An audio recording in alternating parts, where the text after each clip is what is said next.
Le bulletin de paye, ce document que chaque salarié reçoit à la fin de chaque mois, mais que nous ne prenons pas le temps de regarder et d'analyser. La seule ligne qui nous intéresse en tant que salarié, c'est le net à payer, le jet, comme disent les Ivoiriens, le montant qui sera perçu par le salarié. Alors que ce document comporte des informations essentielles. Savez-vous vraiment lire un bulletin de paye? C'est ce que je vous propose de démystifier pour vous dans le cadre de cette vidéo.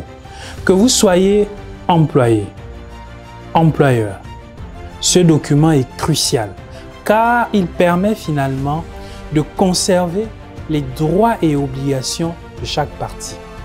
Employé, employeur.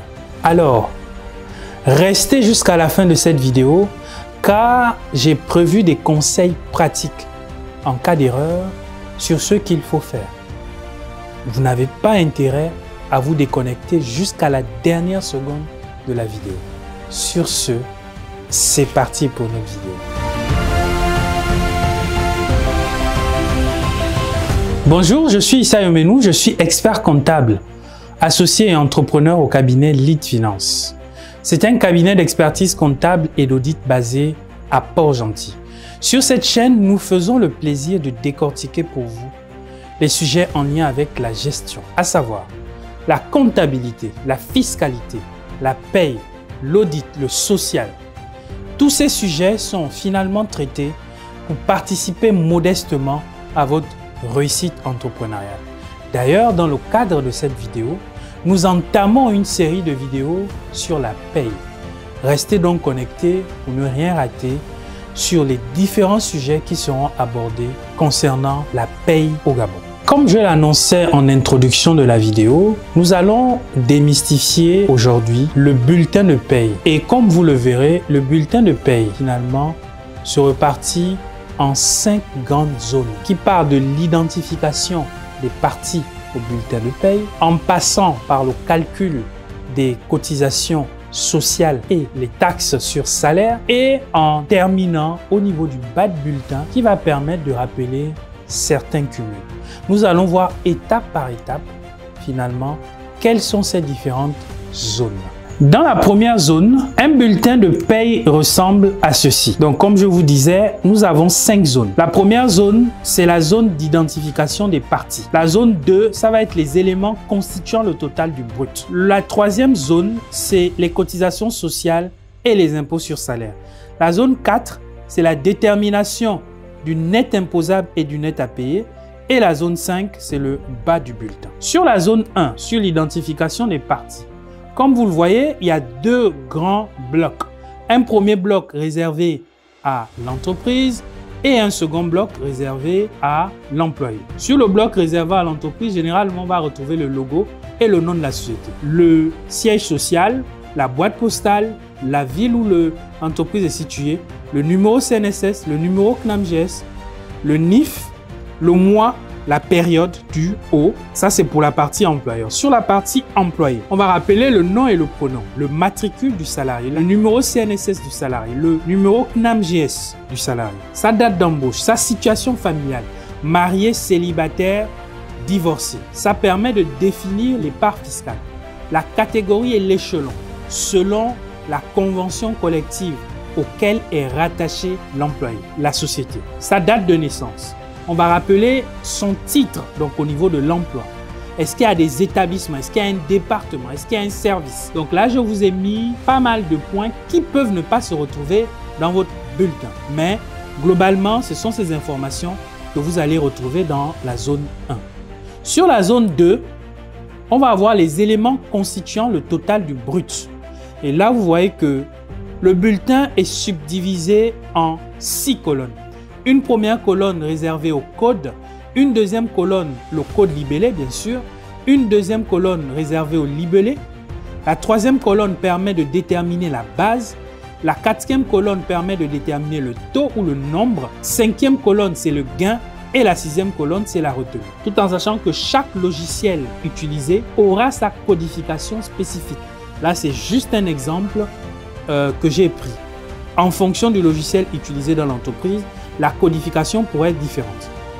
Maintenant, au niveau du libellé, vous voyez qu'on a un salaire de base, une prime d'ancienneté. On reviendra dans une autre vidéo sur comment on calcule la prime d'ancienneté. Les heures supplémentaires, comment ça se calcule, on le verra. Les primes et les indemnités imposables sont dans la partie du salaire brut imposable. On rappelle les absences qui viennent bien sûr en diminution du salaire brut. Si la personne est partie en congé annuel, on va préciser le congé à ce niveau selon qu'elle soit mère de famille et en fonction de l'ancienneté. Donc on va avoir le congé annuel principal et les congés supplémentaires qui viendront se rajouter. Et c'est la somme de tout ça qui permet finalement d'avoir notre salaire brut imposable. Sur la zone 3 permet de rappeler les cotisations sociales et les impôts sur salaire. On a la CNSS, la CNAMGS, les avantages en nature si la personne bénéficie d'un logement payé par l'entreprise, les avantages en nature eau et électricité, les avantages en nature domesticité, la TCS et l'IRPP. Ce sont les cotisations sociales et les impôts sur salaire. Donc, avantages en nature, logement, eau, électricité, domesticité ne s'appliquent que lorsque l'entreprise va prendre en charge le logement, le paiement du logement du salarié, le paiement de son eau, donc les tickets EDAN et de son électricité, et le paiement des frais des domestiques. Après, les trois éléments permettent finalement de constituer la base à la TCS et cette même base-là permet de calculer par la suite l'IRPP. Sur la zone 4, c'est la détermination du salaire net et du net à payer. On va avoir l'indemnité de transport qui est à 35 000 maximum pour qu'elle soit non imposable. Et les autres primes et indemnités non imposables. Ici, c'est notamment les primes et les indemnités non imposables prévues par le Code général des impôts. Les retenues, on va avoir les avances sur salaire, l'acompte ou l'acompte sur salaire et les autres retenues. Si par exemple, vous avez une retenue au niveau du tribunal, à ce niveau, il y aura une retenue directe sur salaire pour la pension alimentaire, mais ça sera défini à ce niveau. Après, généralement dans les bulletins, vous allez retrouver les appoints du mois précédent et l'appoint du mois en cours. Le salaire net, plus les indemnités, plus l'indemnité de transport, plus les autres primes et indemnités non imposables, moins les avances sur salaire, moins les acomptes, moins les autres retenues, plus ou moins les appoints, c'est ce qui permet d'obtenir finalement notre net à payer, qui est le jet, qui est la somme qui va être perçue par l'employé à la fin du mois. Donc la zone 5, qui est le bas du bulletin, à ce niveau, vous allez rappeler le mode de règlement. Est-ce que c'est par virement bancaire? Est-ce que c'est en espèces? Est-ce que c'est par chèque? On va avoir certains bulletins qui vont avoir les cumuls. On va cumuler la CNSS depuis le 1er janvier. On va cumuler la CNAMGS depuis le 1er janvier. La TCS, l'IRPP, les avantages en nature, la base congé qui est un élément extrêmement important qui va servir de calcul au congé annuel et au congé supplémentaire. Et le nombre de jours acquis qui est généralement de 2 jours par mois de présence au sein de l'entreprise. Certaines conventions ou certains contrats peuvent prévoir que ce nombre de jours-là passe par exemple à 2 jours et demi. Mais rassurez-vous, nous allons regarder dans les prochaines vidéos. Restez juste connectés parce que nous verrons les différents éléments du bulletin de paye. Si vous voulez que nous abordons un sujet en priorité, il suffit de le mentionner en dessous de cette vidéo. Nous commencerons par traiter de ce cas-là. Donc, on va avoir la partie réservée au cumul et tout à droite, on va rappeler le montant net à payer. Il y a souvent une mention sur le fait que le bulletin soit conservé et on va avoir la signature de l'employé et la signature de l'employeur. Après avoir présenté les 5 zones du bulletin, comme je le rappelais en introduction, nous allons vous donner 4 conseils. Le premier conseil, la première fois que vous recevez votre bulletin, il est important, donc à votre embauche, il est important de vérifier les informations personnelles. Est-ce que votre nom a été bien écrit? Est-ce que votre prénom a été bien écrit? Est-ce que votre date de naissance a été bien écrite? Est-ce que la date d'embauche a été bien mentionnée? Est-ce que votre situation familiale a été bien indiquée? Est-ce que les parts fiscales, fonction de votre situation familiale et du nombre d'enfants que vous avez, a été bien calculé? C'est des éléments importants parce que la part fiscale, c'est ce qui va venir déterminer finalement votre IRPP. Donc, premier conseil, vérifiez les informations personnelles. Deuxième conseil, il faut confirmer le salaire brut global avec votre contrat. Donc, il est important de regarder dans le bulletin de paye, est-ce que l'ensemble des éléments qui ont été reportés coïncident bien avec le contrat de travail que vous avez signé à l'embauche? Est-ce que le salaire de base est le bon? Est-ce que le sursalaire est le bon? Est-ce que les indemnités telles qu'ils ont été prévues dans votre bulletin sont identiques au contrat? Donc, il est important de vérifier ces informations. En troisième conseil, il faut vérifier les taux et les montants de cotisation sociale et les impôts sur salaire.